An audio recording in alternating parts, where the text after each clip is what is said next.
الحمد لله رب العالمين والصلاة والسلام على رسوله الكريم وعلى آله وأصحابه ومن استنى بسنته إلى يوم الدين.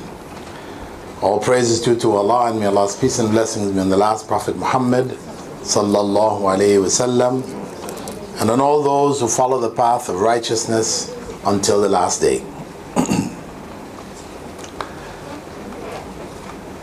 ISIS is not Islam. This statement is a statement rejecting the way of Islam. What is distinct about that way? That way is fundamentally a middle way, a middle path, a balanced path, a path without extremes. Extremes from the perspective of the Sharia, of course, because some may consider things of the Sharia to be extreme. So when we're talking about avoiding extremes, we're talking about what is generally held to be extreme, and in particular what Islam holds to be extreme. So that middle path where Allah said, وَكَذَلِكَ جَعَلْنَاكُمْ أُمَّةً وَسَطًا, in that way we have made you a balanced nation. He stressed the responsibility of maintaining that balance, because he goes on to say, لِتَكُونُوا شُهَدَاءَ عَلَى النَّاسِ, so that you would be witnesses against humankind. وَيَكُونَ الرَّسُولُ عَلَيْكُمْ شَهِيدًا, and that the messenger would be a witness against you, for or against you. He outlined the details of that balance.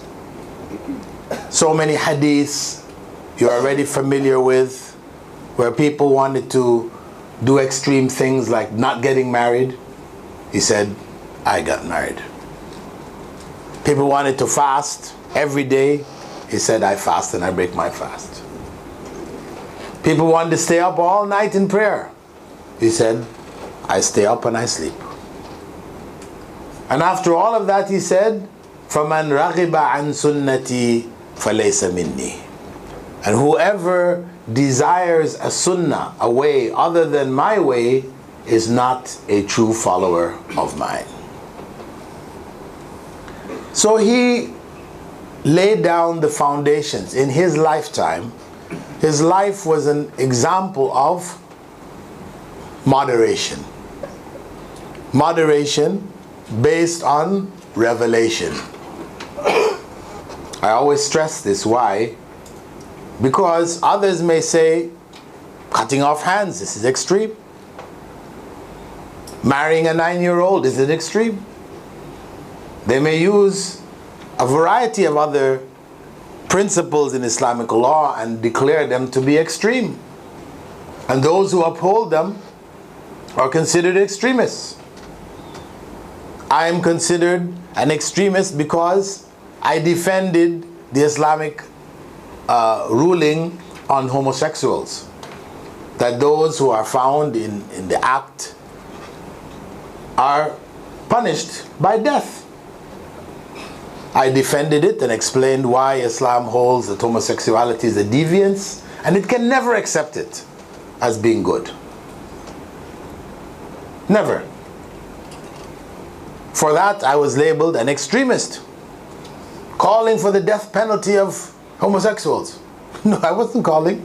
In the West, I'm not going to England and UK, US, calling people, go kill all the homosexuals you can find. No. I was just defending Islamic law. But for them, because the society has changed, So homosexuality now is looked at as an alternative lifestyle, a personal choice, which nobody has the right to oppose. So for one to say this is evil, that is extreme. So that's why we can't say, that moderation is moderation acceptable globally. Much, I would say 80%, or maybe even 90% of what Islam holds as moderate, the whole world accepts as moderate. But there is that 10% or 20% which Islam holds as moderate, and which was held by the rest of the world as moderate, 50 years ago, 100 years ago, 1,000 years ago. But because they were changing all along, they no longer hold it as moderate. So that middle and balanced position, that's why we have to say it is the balanced position according to revelation. Because we have to have a criterion. If it's just up to what people feel, what people think, then there's no criterion. You've removed the basis for a criterion. So it just becomes human desires. So that basic principle of moderation, when we use it and apply it in our Islam, our practice of Islam, in our daily lives, this represents the true Islamic approach. Anyone, any group, any movement which seeks to go beyond this, which breaks away from the confines of Islamic moderation, becomes extreme. And Allah subhanahu wa ta'ala himself told us in the Quran, Ya Ahl al-Kitab, La taghlu fi dinikum. O people of the scripture, do not go to extremes in your religion. Don't go to extremes in your religion. This was the instruction of Allah subhanahu wa ta'ala. And the Prophet ﷺ told us, Iyakum wal ghulu, beware of extremism. It destroyed the people before you. So this has been the correct understanding of Islam and its teachings from the very beginning. However, Satan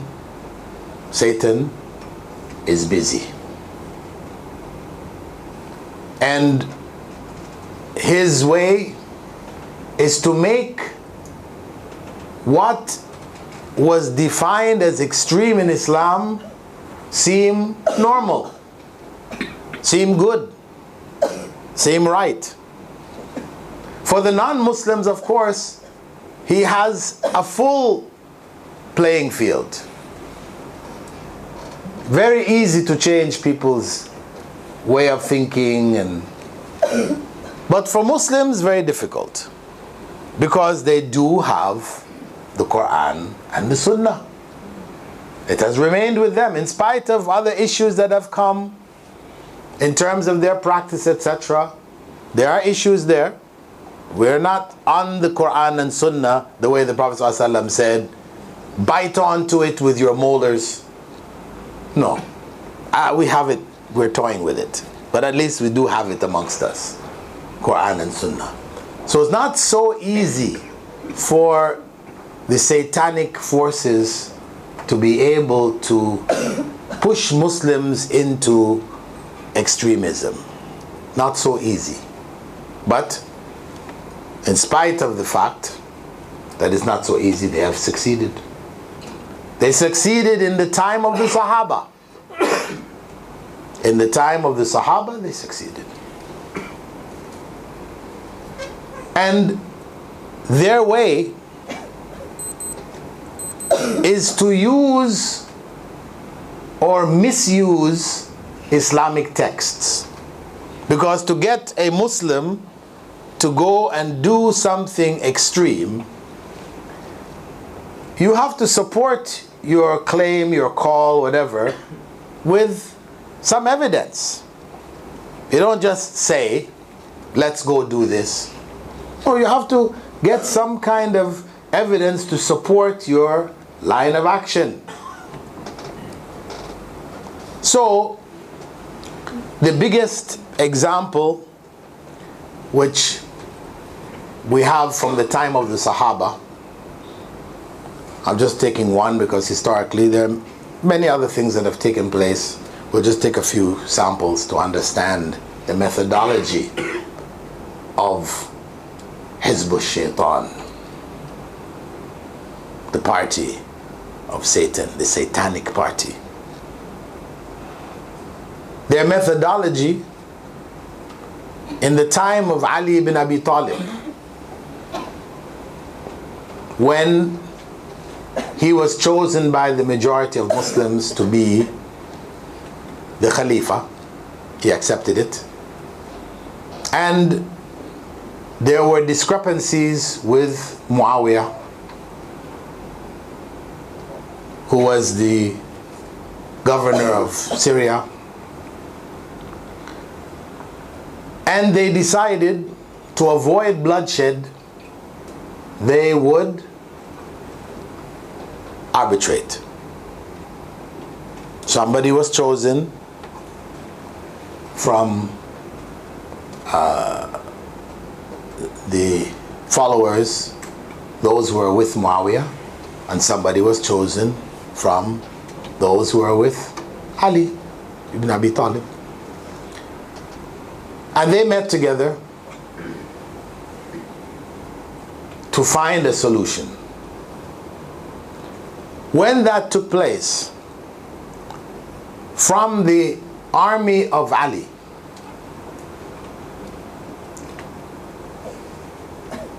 a group broke away. That group broke away on the basis of the verse La hukma illa lillah. Judgment belongs only to Allah. A verse from the Quran. Judgment belongs only to Allah. Who can dispute that? Judgment belongs only to Allah. Of course. But they now took that to mean that that decision for arbitration by Ali and Muawiyah went against the ruling of Allah. So much so that they declared Ali and Muawiyah to be disbelievers. Because that is the bullet that the Hizb Shaitan carries behind their extremism. Declare the believers to be disbelievers. Which then justifies them unleashing violence, murder, slaughter against Muslims in the name of Islam, in defense of Islam.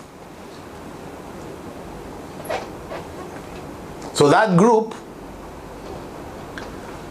that broke away, we know them as the Khawarij.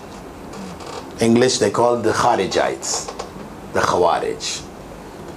The seceders, those who broke away from Kharaja, which means to go out, left. Khuruj. But they didn't call themselves that. They call themselves Ashura, the buyers. Those who traded their dunya for the akhirah. Who were prepared to die, give their lives for the sake of the hereafter. That's what they call themselves. Sounds beautiful. And that's how Shaitan operates. That's the name. You know, Allah speaks about that in the Quran. Of the highest level, those who will trade their their dunya for the akhirah, you know, these are the ones who will be truly successful. This is where the true success lies. Being ready to sacrifice our dunya for the sake of the akhirah, this is the ultimate sacrifice the believer should strive for. So they named themselves that. No different from when Shaitan came to Adam and told Adam that that tree which Allah told you not to eat from, its name is the tree of eternal life. Allah never called it that. Allah never called it that. But that's how Shaitan operates. He beautifies that which is forbidden. So it becomes something everybody wants. That's how he operates. Same thing today we are caught up in, and this is extremism, where riba, as cursed as it is in the Quran and in the Sunnah, to so many different degrees, which used to be known in English, it used to be called usury, which doesn't sound nice. They changed the name to interest. So it's now interesting. It is in your interest. Now it's beautiful. Same methodology, nothing new. So, as that early generation, we had those who broke away on the basis of the Quranic verse, La hukma illa lillah, and nobody denied the truth of that verse. But how they took that verse, they utilized it out of its context in a way which justified them to declare believers to be disbelievers. Misinterpretation of the Quranic texts. So these are the characteristics. You could identify them. One, misinterpretation of Quranic texts. Declaring the believers to be disbelievers. Slaughtering the believers.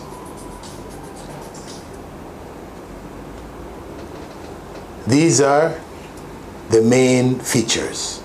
Connected to that is harshness. They're very harsh, because that process of declaring believers to be disbelievers is a very rough and harsh way.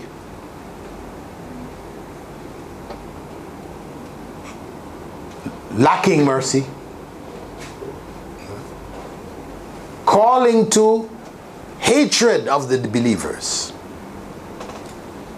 Calling to hatred of the believers. These 5 principles you will see repeated time and time again. Whenever these movements driven by Shaitan arise, you will see these same characteristics there. If we jump forward 1,400 years, and there are many in between. You had the Qaramita who attacked Mecca and took the bodies of the Hujjaj and threw them in the well of Zamzam, stole the black stone, took it away to Ahsa in Eastern Arabia for nearly 25 years. And of course, they thought they were righteous. What they were doing was good. The people whose bodies they were throwing in there were people who they declared to be disbelievers, etc. All the same factors were there. Up to the year 1980, fast forward. In 1980, the Haram, Masjid al-Haram, was captured. Captured by a group that claimed it was led by the Mahdi.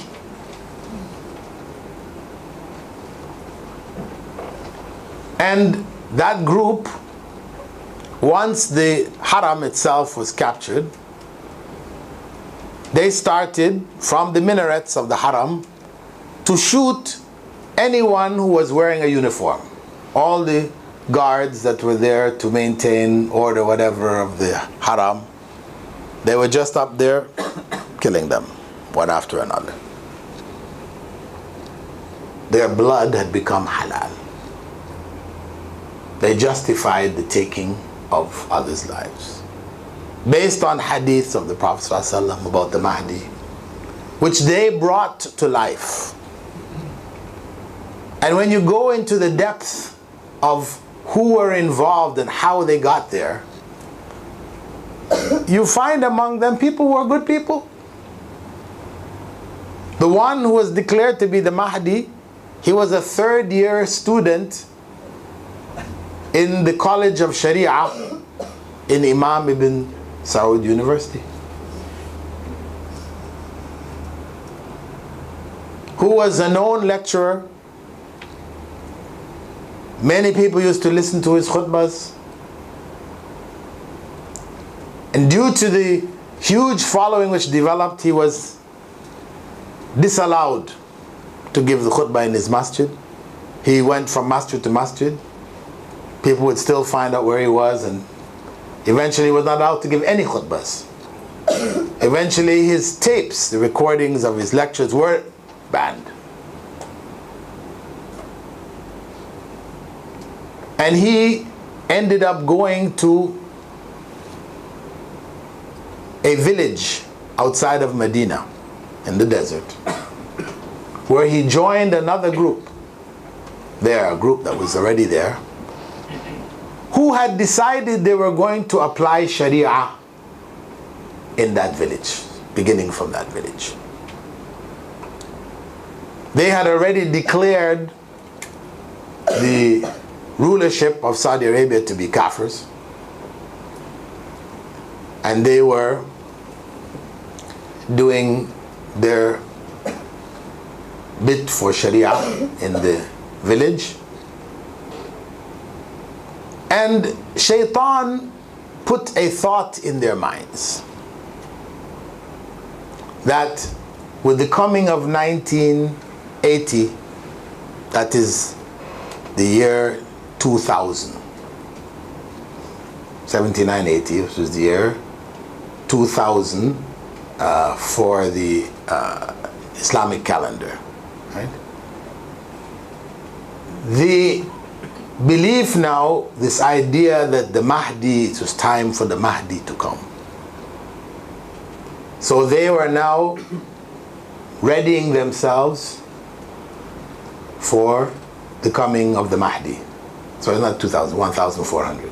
Sorry, 1400. 2000 is the Gregorian calendar. Later. So that idea circulated amongst them. One of the leading individuals among them, his sister dreams that she marries the Mahdi. When this young Sharia student came from Riyadh, joins the village, she swears, that's the one that I married in the dream.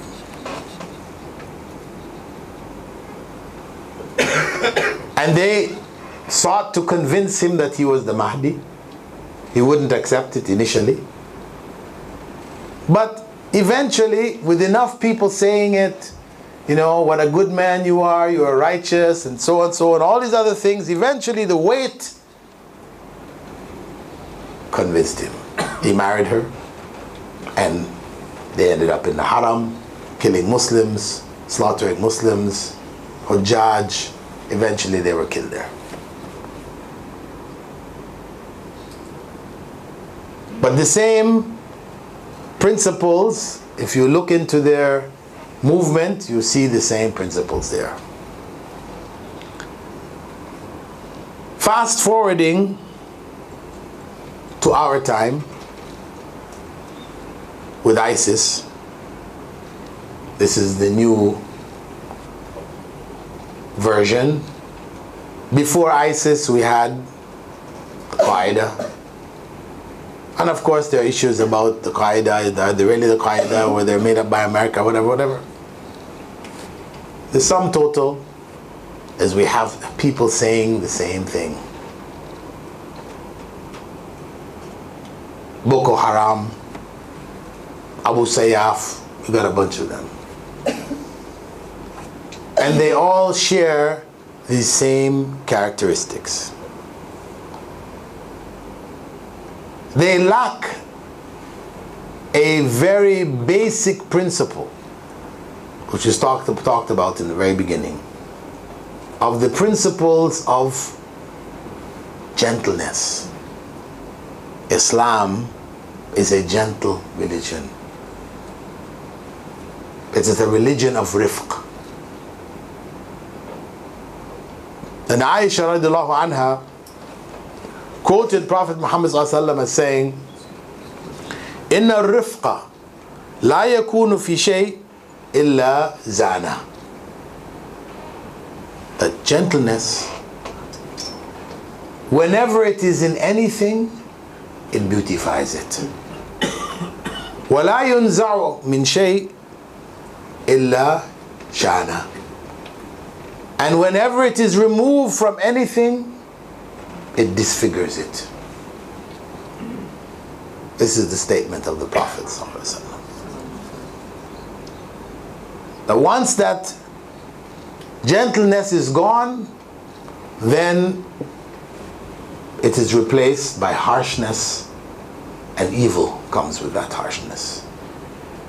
Prophet Muhammad ﷺ's life exemplified gentleness, kindness. This was his way. So when we look at the group which is now called ISIS, they had a number of different names till they reached ISIS. Now maybe it's just the IS, Islamic State. When we look at their arguments, and we have to remember, again, this is a group of Muslims. Those people in Mecca were Muslims. The Khawarij were Muslims. So when we look at what is the basis of their claims, for example, this individual who was a aid worker, Alan Henning, who was slaughtered on television, among many others. This individual was an aid worker. It's known.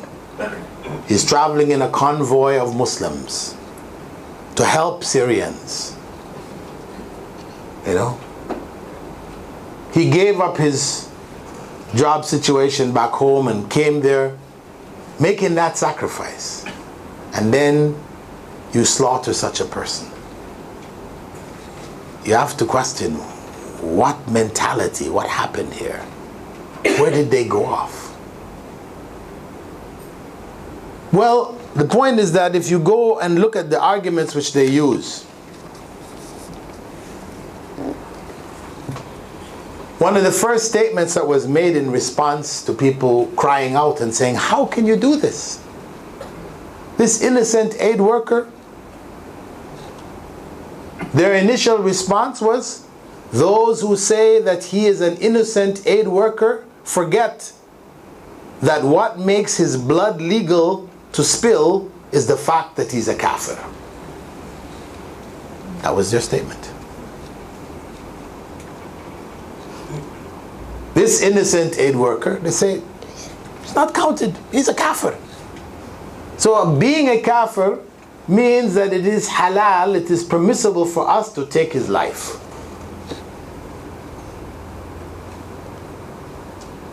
However, of course, the whole of the Sharia is opposed to this idea. The idea that simply because somebody is a kafir you can kill them is foreign to Islam.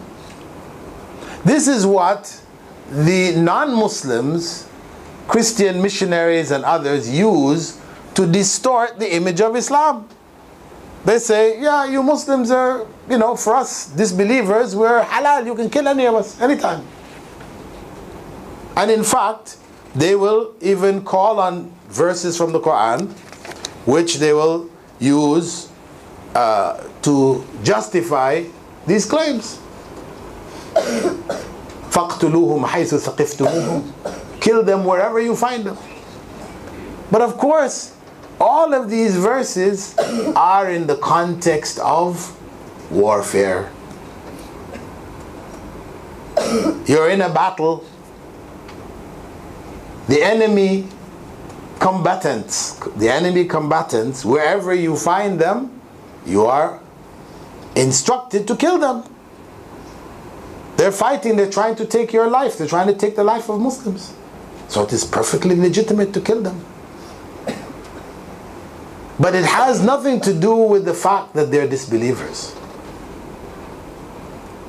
It has nothing to do with the fact that they're disbelievers. Because even if a believer tries to kill you, and in your defense you kill that person, this is protecting your own life. So it has nothing to do with believer or disbeliever. This is a matter of war. Your life is threatened, your life is being taken, you can fight to defend yourself. And of course, they take statements of some of the scholars out of context, like Sheikh Ibn Taymiyyah and others, to justify this slaughter. And they will take, for example, other verses, Surah Tawbah, verse 5. Allah commanded us in the verse, it's called the verse of the sword. Then when the sacred months have passed, then kill the idolaters wherever you find them. Same thing. And the Prophet ﷺ told us, that we are commanded to fight the people until they accept Islam or pay the jizya. They said, yes, this is what we're allowed to do. We're just doing what the Quran and the Sunnah says. So of course these arguments, scholars have addressed these verses and addressed these statements. And what they add to that, of course, is the verse of qisas, al-ayn bil-ayn. An eye for an eye. They add that to it. And again, added it in their own way of interpreting it. Meaning whatever these people have done, so they will say, because this person came from Britain, how many Muslims did Britain offer protection and then they went against them by imprisoning them, sending them to more hostile countries for punishment, and they would use the arguments of, well, listen, they killed Muslim children, people, our aid workers, they've killed us. All of this justifies them doing the same, what they say is the same, to others, the disbelievers. And they even use that, of course, against Muslims too. Recent prisoners burnt alive and other Muslims who were also slaughtered. various groups of Muslims. All of this being justified with the principle of an eye for an eye. But the Sharia, scholars of the Sharia are unanimous that the eye for the eye is limited to what is permissible Islamically, and it is limited to the individual, meaning that individual commits a crime. If you say an American soldier rapes, kills a family in Iraq, there's some of them on trial now for doing that, right? They did that. So retaliation is what? That we go and do the same thing to them. That's how they've interpreted it. The same way that they treated us, we're allowed to go and treat them the same way. So some of our soldiers will go and rape their women and kill their families. And this is total madness. Total madness. And their call, of course, is to excommunication of Muslims, declaring Muslims to be disbelievers, which allows them to do the same thing with them. And they call for the hatred. That hatred, that harshness that we spoke of, that is at the foundation of their call. So we know these are the signs which indicate to us that they're misguided. Besides the fact that they don't have any scholarship with them. They don't have any of the leading scholars of the Ummah saying, yeah, you're right. What you're doing is correct. Across the Ummah, from one end to the other, are opposed. You do have some individuals who are of questionable scholarship, may be very popular amongst the people because they spoke a lot and people like the way they speak and they may offer support. But scholars of the Ummah, no. They are unanimous in condemning this group. And what happens, of course, is when the Ummah is ignorant, their knowledge is low, weak, then they can play on the emotions of the people. So they will take some pictures from Palestine, the time of Gaza, the Israeli bombardment, etc. And they'll show you pictures of babies with their heads blown off and all these kinds of things. And of course, after you've seen a few of these, I mean, your heart is on fire. You want to do something. So they'll say, help us. Pay back. Strap these bombs around yourself, go into this supermarket or go into this whatever and blow them up. Get back at them. And you, though that may not have been your mentality before, after seeing enough of these pictures, your heart is on fire. You want to do something. You feel something should be done. And they provide this option for you. And you find yourself killing yourself and killing others, innocents. So they are able to do this because of the fact that we don't know Islam properly. If we were clear on Islam, on the Sharia, etc., it's not possible. They can only do it when people are ignorant. And they will bring Quranic verses, bring hadiths, arguments to round people up. And they have a steady flow of people coming from different parts of the Muslim world. And in order to enhance their position and their claim, this individual, al-Baghdadi, claims to be the Khalifa. And this is the other thing which all Muslims feel, sad from the time 1925 when the Khilafah was disbanded in Turkey, the end of the Khilafah, even though it was already corrupted and all these other kinds of things. But it was a unifying point of focus for Muslims globally. And so Muslims have always aspired, wished for it to come back.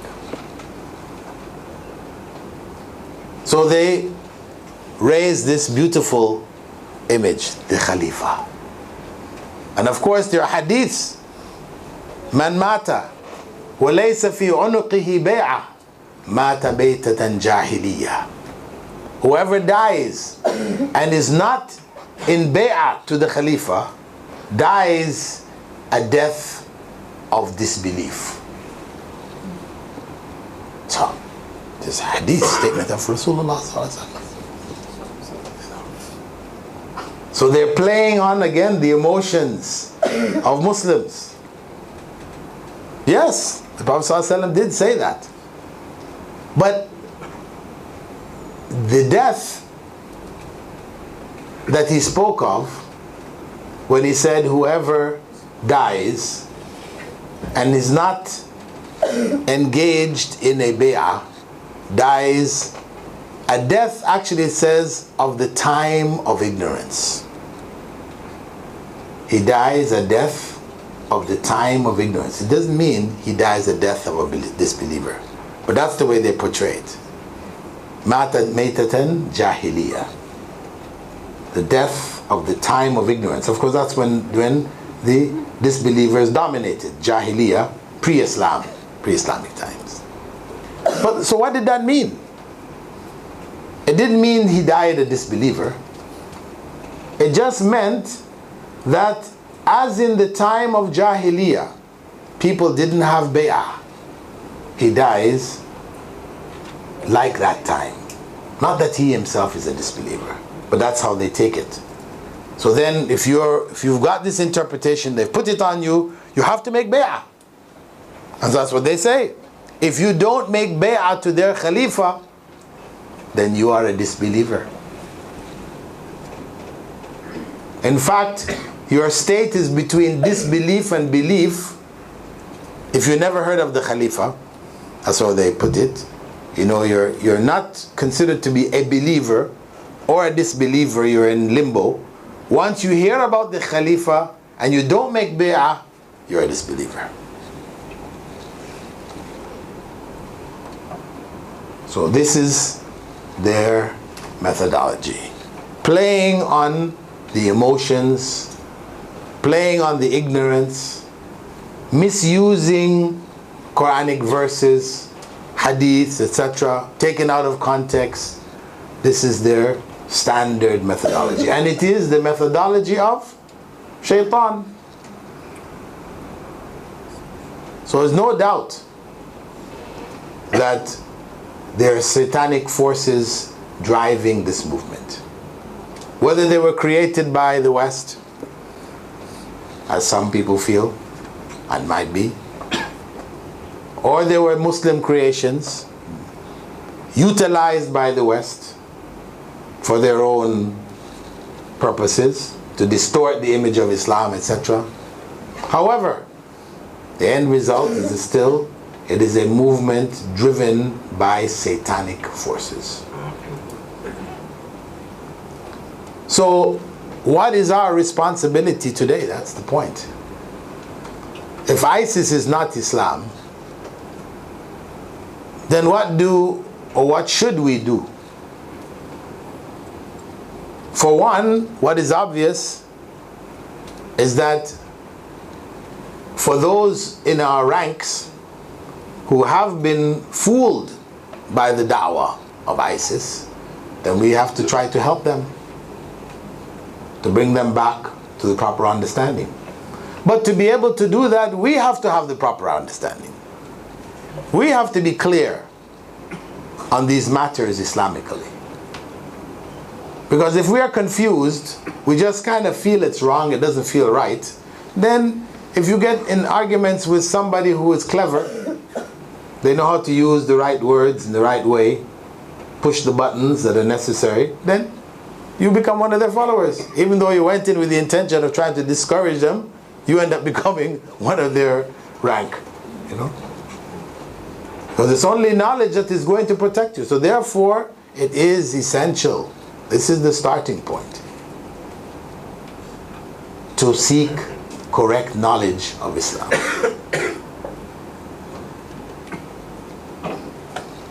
From A to Z, whatever is needed by you to be able to live a proper Islamic life, then that is what is obligatory on you. As the Prophet ﷺ had said, Talabul ilmi farida ala kulli Muslim. Seeking knowledge is obligatory for every Muslim. That much you need to know. Because if you don't have that basic knowledge which would protect you from ISIS, then it means your knowledge of Islam is faulty. And if it's you got away from ISIS, somebody else is going to catch you. You had Arqam here before, right? People were caught. And there will be others. So how do we protect ourselves? It is only ultimately through knowledge. Here, just pass it here. I'll pass it over. I think they didn't receive it. Huh?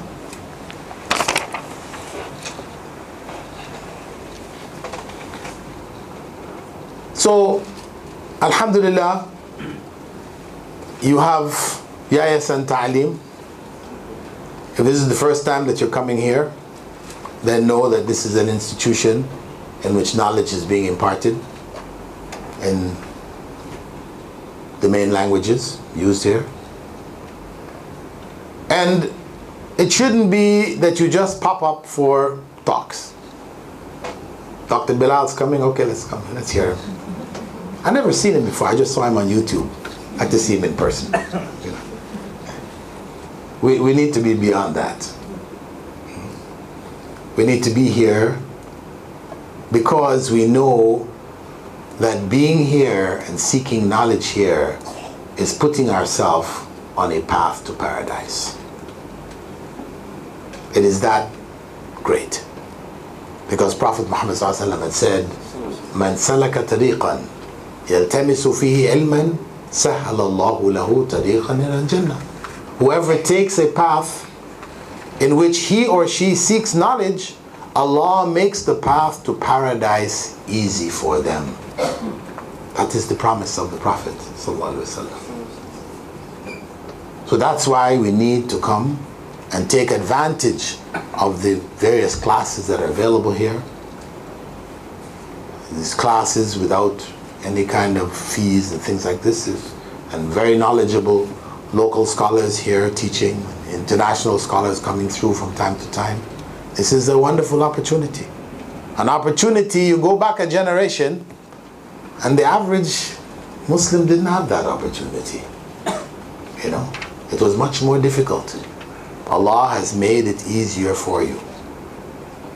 So it is your duty, your responsibility to get it for your own benefit as well as for the benefit of your family, etc.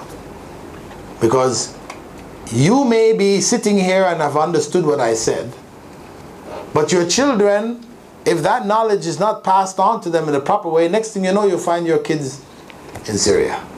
You know, you see the families of those kids that went from the UK. The families, they were shocked. They were in a state of shock. You know, they didn't expect it. 15-year-old girls, 16-year-old girls going to be, you know, jihadi brides. Adventure. You know, see, they were caught with the dawah playing on their emotions. You know, to be the wife of a mujahid. They don't know, don't realize that there are so many who went there with these intentions to fight for the sake of Allah. When they came to realize that they're here killing Muslims and they wanted to get out, they were being killed. So it's clear. If you try to leave, you're dead. You are rejecting the Khalifa, then you become a kafir. No matter how hard you were fighting before with us, but you decide you want to stop, you want to go back to UK or US or anywhere, now you are labeled a disbeliever and your blood becomes halal. So there are people there, many, who want to leave, but they can't. That's a death sentence. But when do you find out? After you get there. You know, that's what happens. It's too late. You're caught. So it is an obligation on us to take advantage of the opportunities that are here, to spread that knowledge amongst our families, etc., to protect them from the dangers, these types of dangers of extremism in this way. This is a particular form of extremism, one of the most deadly and dangerous forms. And alhamdulillah, Allah blessed me to be able to set up the university, the Islamic Online University. This is the poster for it, roll up for it. The Islamic Online University makes it even another step easier. Because some of you might complain, well, I don't have, you know, the time to come here to Yayasan Ta'aleem all the time, and you know, so many times in a week, I'm too busy, children and whatever, work and all this. Islamic Online University, with over 200,000 students. In the last 7 years, went from 0 students to 200,000 students registered all over the world, accessing knowledge at their leisure. You don't have to even leave your house. Everybody is already connected to the internet. You know, we're on Facebook, we're on Twitter, we're on whatever, all these different things. We have time, we find time to do these things. We need to also find time to increase our knowledge, Islamic knowledge. Islamic Online University offers free courses, absolutely free. There is, of the 200,000 students, 196,000 of them study for free. I know, because when you heard 200,000, you made a calculation in your mind. This guy must be a millionaire. I'm not. Not anywhere near it. I'm just, as they say, an average Ahmed. The 4,000 who pay fees for the bachelor's programs, which are minimal fees, $100 a semester. Right? That is $800 for an accredited bachelor's. It's nothing. They pay for the 196,000 who are studying for free. Because the goal of the university is to spread Islamic knowledge, to carry it as far and as wide as possible. This is the goal. It's not about making our millions. Nobody's making any millions. But alhamdulillah, Allah has given us the opportunity to spread that knowledge. So we have Sharia. You want to know Sharia? Before, you had to get accepted in the Middle East. You had to go learn Arabic, so many years. Women, no chance, boom. Men, only certain groups. Only a fraction who would love to get there. Now, it's open. Alhamdulillah, you can study in Sharia. Study it in English, along with Arabic. And alhamdulillah, the women have risen to this opportunity and grabbed it. Because virtually every semester, when we do a look at our top 10 students, 8 out of the top 10 are women. Some semesters, 10 out of the top 10 are women. No men in the top 10. Alhamdulillah. So it is a wonderful opportunity. We have the Sharia, And from last year, we also started a bachelor's in psychology.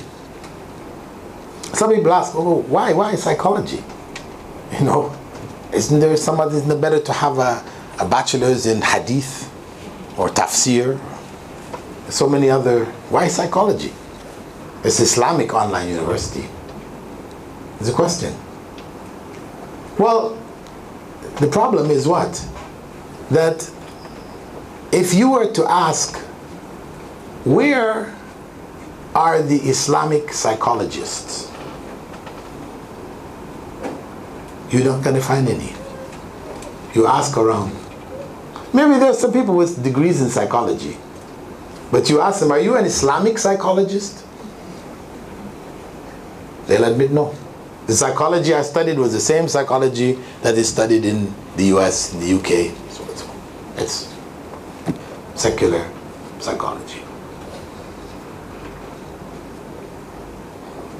We offer Islamic psychology. That is comparative psychology from an Islamic perspective. Looking at what the West has and comparing it to Islamic teachings, choosing what is correct and leaving what is not. Understanding why it isn't. And the importance of psychology is that this is the science which deals with counseling. The science of counseling. I had added this course to the Sharia course because when people come back from studying in Medina, Mecca, Azhar, people think, okay, the Sheikh is back. Let's take our problems to him. And of course, yeah, he knows Sharia, halal, haram, but there are so many problems which are between. They're in the gray areas. They're not halal and haram anymore, clearly. They require a knowledge of human psychology. So the Sheikh comes back and he really doesn't have the answers. He does his best, tries to give you advice, but without being a trained psychology, it means he's going to do what? He's going to make a mess. Yeah? Wasn't his intention, but that's the fact. He will make a mess. Later on, after 20 years of being a sheikh, eventually wisdom kicks in. He's wise now. He learned from his mistakes. So now he gives advice with hikmah, with wisdom. He is a counselor, is capable now. But in those 20 years, how many people's lives did he mess up? This is the point.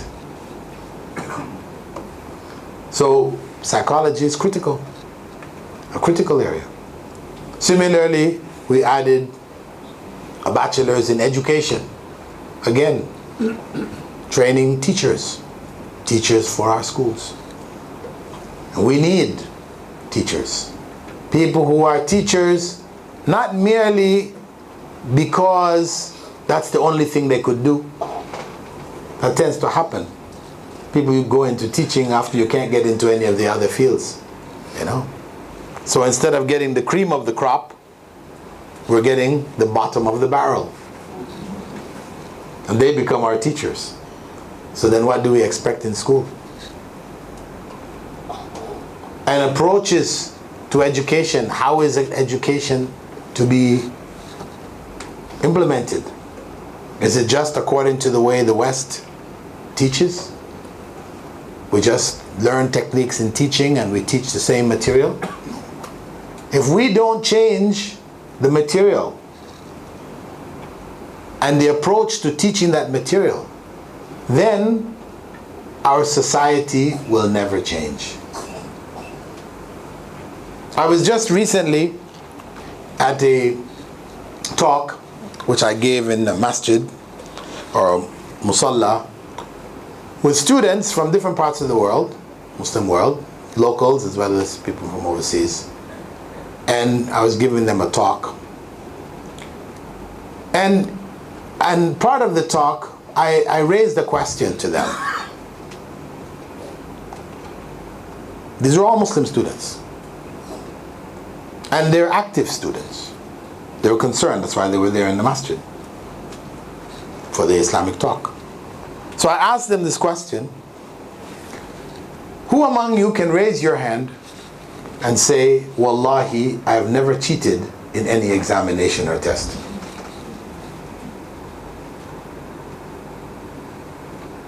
Not one single hand went up. This is a product of miseducation. I can't blame them, but this is a product of miseducation. It means there's something wrong with the educational system.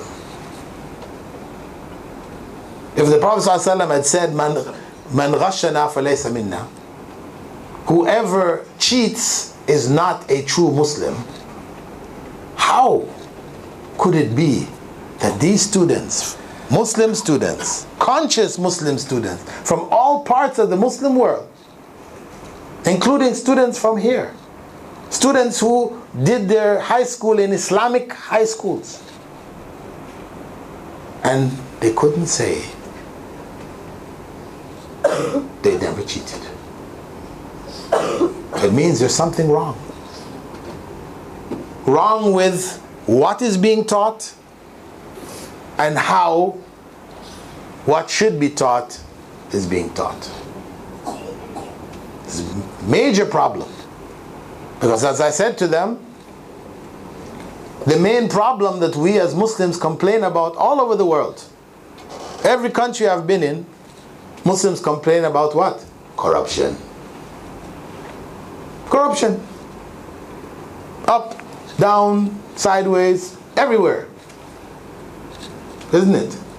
And it's killing our countries. We cannot grow. Corruption is such an evil. It's eating away at any kind of progress that we can make. It's killing us. Corruption.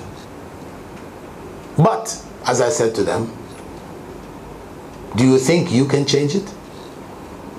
You who couldn't raise your hand on that level, if you have on that level not able, what's going to happen now when you graduate and you get into a position?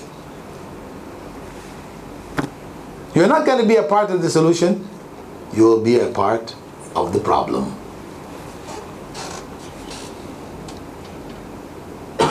So this requires major change, a major different approach to education. A whole different approach. An approach primarily which is a moral approach. Because that's the essential message of Islam, is one of morality.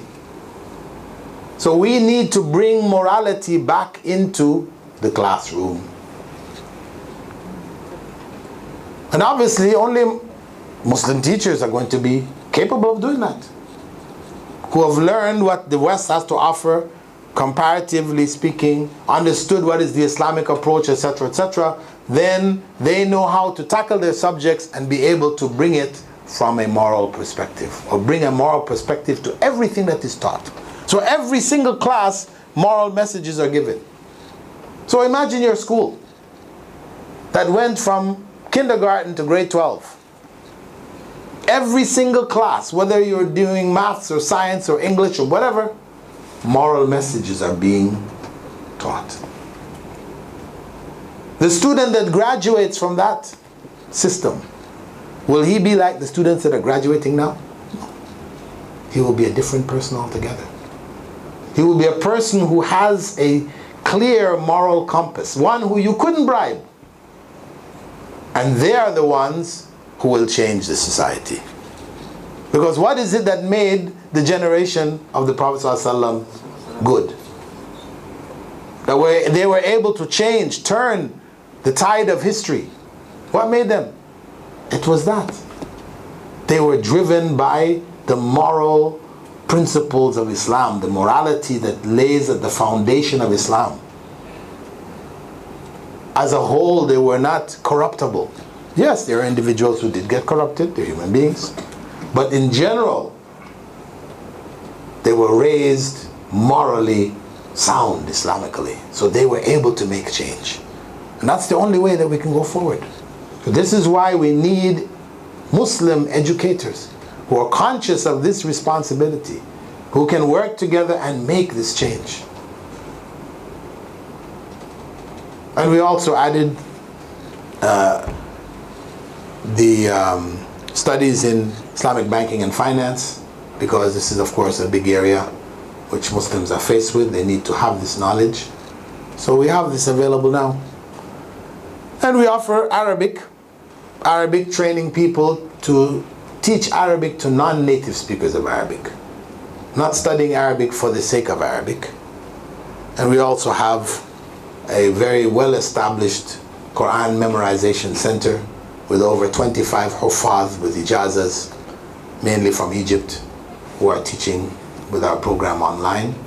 Alhamdulillah, for those who are keen on memorizing the Quran and teaching it.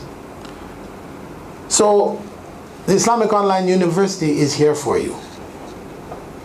I am the founder and chancellor of the university, and I encourage all of you to take the free courses, use it to help build your own areas of knowledge, because whatever field you're in, you need Islamic guidance. You need clarity. You need to know what is acceptable Islamically and what is not, and what you need to do to be a part of trying to change the society. As the Prophet, as Allah subhanahu wa ta'ala had said, إِنَّ اللَّهَ لَا يُغَيِّرُ مَا بِقَوْمٍ حَتَّى يُغَيِّرُوا مَا بِأَنفُسِهِمْ. Allah will not change the condition of the people until they change themselves. So that change of self has to be based on knowledge. It's not on philosophy, you know, and it's not just on dhikr. Some people say, well, it's dhikr, you know. أَلَا بِذِكْرِ اللَّهِ تَطْمَئِنُّ الْقُلُوبُ وَلَذِكْرُ اللَّهِ أَكْبَرُ. So it's about dhikr. So, you know, you say La ilaha illallah 10,000 times every day, you will be flying spiritually. But reality, yes, we are encouraged to make dhikr, but dhikr is not just saying La ilaha illallah. Dhikr is studying. Dhikr is teaching. Dhikr is buying, selling. Dhikr is involved in all of that. Remembrance of Allah. Whenever we do anything in the way which is pleasing to Allah, we have remembered Allah. So we don't want to restrict it just to words that are repeated. So, alhamdulillah, you have this opportunity. The university is there for you. It was created for you. Take the opportunity, learn, and teach others. The website, you can get it from the administration here, or if you want to write it down, it's www.iou.edu.gm.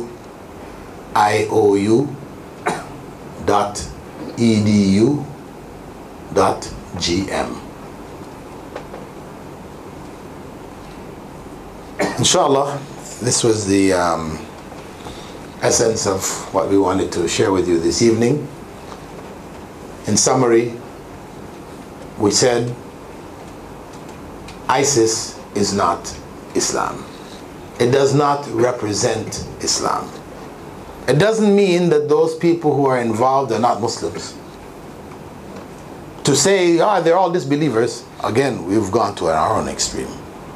We've gone to an extreme here. They are misguided Muslims.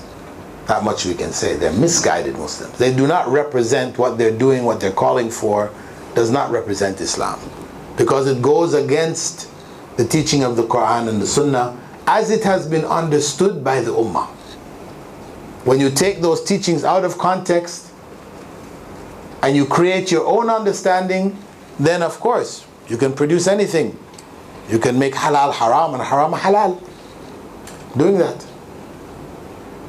And that is why when we say we follow the Quran and the Sunnah, it's not enough just to say we follow the Quran and Sunnah. We need to add to that. We follow the Quran and Sunnah as it was understood by the Sahaba, the early generations. Not as we can come up with today, because people can come up with all kinds of understandings. Understandings which are in clear contradiction to the teachings of Islam. So, inshallah, I'm going to stop here. I hope the message is clear. You'll be given a chance to ask some questions. No? I've been told no. What happened? We ran out of time? Inshallah. Another time. Inshallah. Another time? Okay. Anyway, my Facebook page, you're welcome to add your questions there. Dr. Bilal Phillips on Facebook. Barakallahu fikum. Jazakumullah khair. Assalamu alaikum wa rahmatullahi wa barakatuh. Subhanakallahumma wa bihamdika. Nashhadu an la ilaha illa ant. Nastaghfiruka wa natubu ilayk.